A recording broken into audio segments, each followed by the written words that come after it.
Beaucoup de joueurs de Ligue 1 Uber Eats disputent la Coupe du Monde. Voici notre 11 reste du monde avec des joueurs de la CONCACAF, de l'Am Sud, de l'Afrique et de l'Asie. Et ça joue en 4-2-3-1.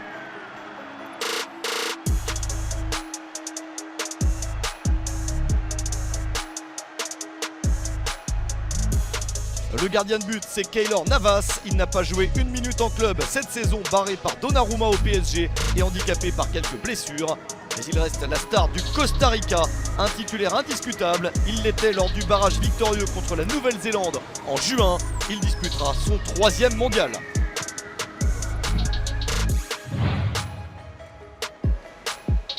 Au poste de latéral droit, Achraf Hakimi.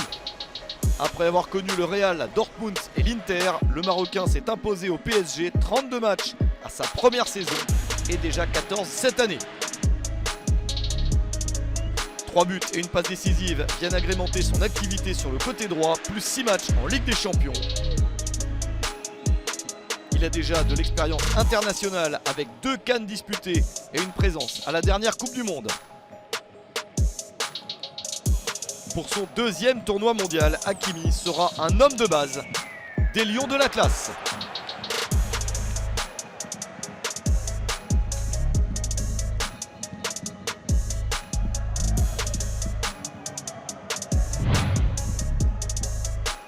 En défense centrale, Jackson Borozzo, débarqué de Boavista à 3 l'été dernier. Le solide équatorien a déjà joué 11 matchs, réussissant son adaptation. Marquant même 2 buts, il est devenu le premier joueur de l'Équateur à marquer dans l'histoire de la Ligue 1 Uber Eats.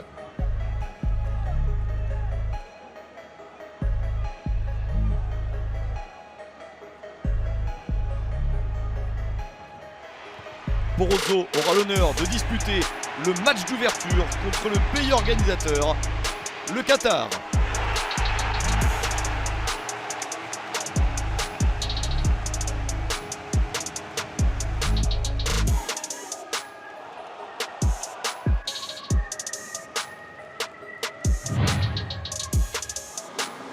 Pour accompagner Borozzo, Marquinhos.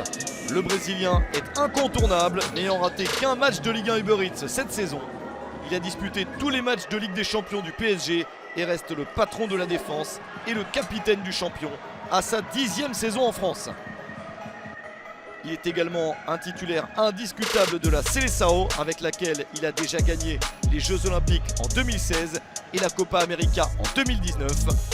Marquinhos va jouer sa 2e Coupe du Monde avec l'espoir d'aller au bout pour effacer la déception de l'élimination en quart de finale contre la Belgique en 2018.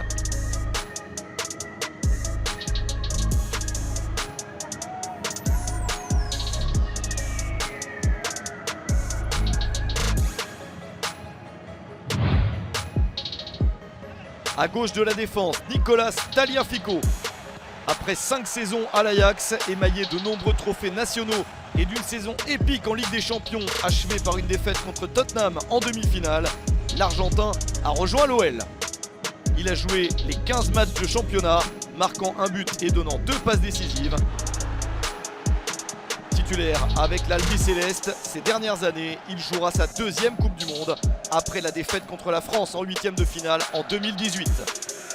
Fort de la victoire en Copa América en 2021, Tagliafico sera encore un élément fort de l'Argentine.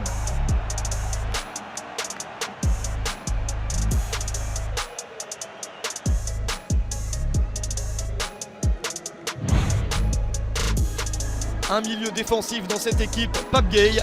Le Sénégalais s'était révélé au Havre avant de rejoindre Marseille en 2020. Pour sa 3e saison à l'OM, il a disputé 9 matchs, réussissant à marquer un but. Vainqueur de la CAN en 2022 avec les Lions, Pape Gueye est un élément important du groupe d'Aliou Cissé, le sélectionneur du Sénégal. Après une élimination cruelle à cause de 2 cartons jaunes de plus que le Japon au premier tour en 2018, les Lions voudront faire mieux avec Pape Gueye pour sa première Coupe du Monde.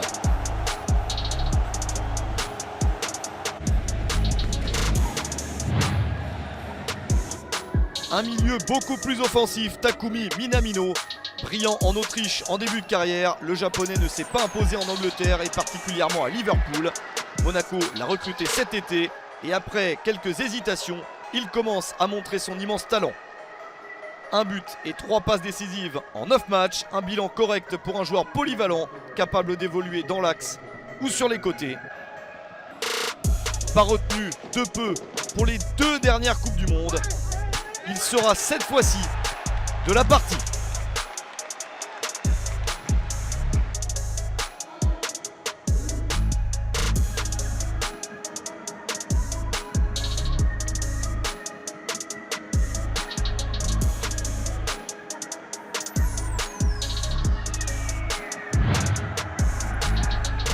Une ligne de 3 maintenant avec à gauche Karl Toko Ekambi. Attaquant complet, le Camerounais dispute sa 3e saison pleine à Lyon. 14 buts et 6 passes en 2020-2021, 12 buts et 5 passes en 2021-2022 et 4 buts et 1 passe en 15 matchs cette saison. Toko Ekambi est presque toujours titulaire et c'est aussi valable en sélection. Vainqueur de la CAN 2017 et 3e de la dernière édition à domicile, le Camerounais est aussi le héros de la qualification de son pays pour le Qatar. Buteur au bout du temps additionnel de la prolongation du match retour à Blida, il élimine l'Algérie et permet aux Lions indomptables de retrouver le mondial après avoir raté celui de 2018.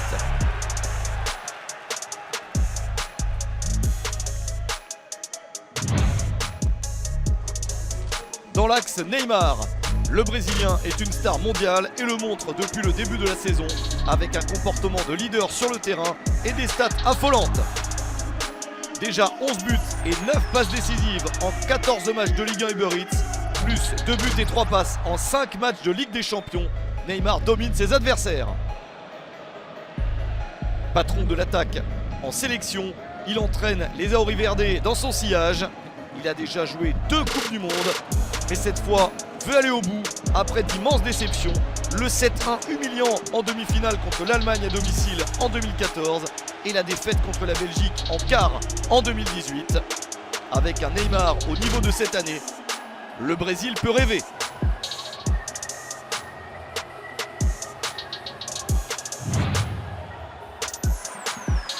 Mais l'Argentine aussi peut rêver, emmenée par Lionel Messi.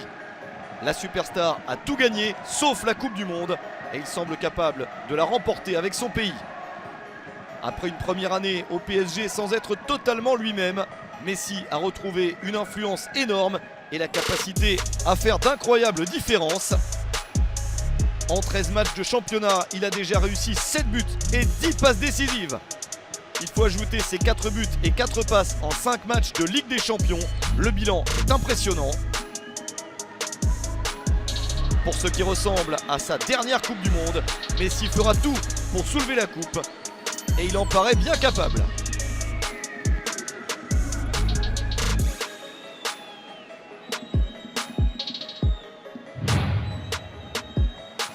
Il reste une place dans cette équipe, elle est pour Jonathan David.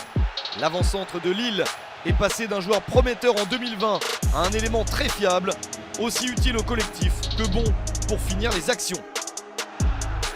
Après 13 buts et 15 buts sur ses 2 premières saisons, le Canadien en a déjà mis 9 en 15 matchs, plus 3 passes décisives. Décisif dans les éliminatoires du mondial, il a marqué 9 buts sur le parcours du Canada, qui va disputer la 2e Coupe du Monde de son histoire, après celle de 1986.